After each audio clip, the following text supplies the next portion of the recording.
20 memorable quotes from Master and Commander, The Far Side of the World, 2003. Master and Commander, The Far Side of the World. In the capable hands of director Peter Weir, Master and Commander, The Far Side of the World is a seafaring adventure like no other, impeccably authentic, dynamically cast, and thrilling enough to give any classic swashbuckler a run for its money. In adapting two of Patrick O'Brian's enormously popular novels about British naval hero Cap Jack Aubrey, Weir and co-writer John Cawley have changed the time frame from the British-American War of 1812 to the British-French opposition of 1805, where the HMS Surprise, under Aubrey's confident command, is patrolling the South Atlantic in pursuit of the Acheron, a French warship with the strategic advantage of greater size, speed, and artillery.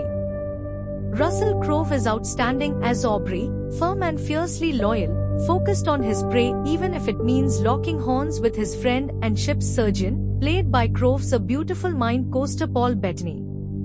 Cap Jack Aubrey, do you see those two Weevil's doctor? Dr. Stephen Maturin, I do. Cap Jack Aubrey, which would you choose? Dr. Stephen Maturin, sighs annoyed, neither, there is not a scrap a difference between them. They are the same species of curculio. Cap Jack Aubrey, if you had to choose. If you were forced to make a choice.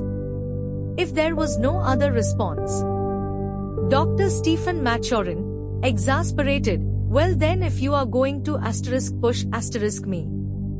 The doctor studies the Weevils briefly. Dr. Stephen Maturin, I would choose the right-hand Weevil, it has significant advantage in both length and breadth. The captain thumps his fist in the table. Cap Jack Aubrey, there, I have you. You're completely dished. Do you not know that in the service? Pauses. Cap Jack Aubrey, one must always choose the lesser of two Weevils. Dr. Stephen Maturin, Jack, have you forgotten your promise?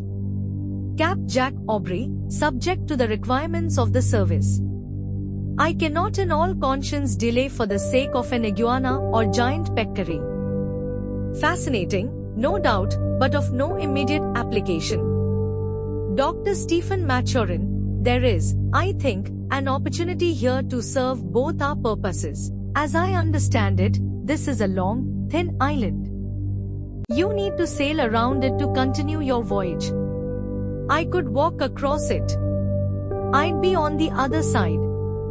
Cap Jack Aubrey, I have known you to spend hours staring into a deserted bird's nest. Dr. Stephen Maturin, I could walk briskly, pausing only to take the most important measurements. Making valuable discoveries that could help advance our knowledge of natural history. Cap Jack Aubrey, if wind and tide had been against us, I should have said yes. They're not. I'm obliged to say no. From Captain Jack Aubrey. I've sailed the world, Mr. Maturin. I've seen things you wouldn't believe. The sea is a mighty beast. And it must be treated with respect. A man's ship is his home.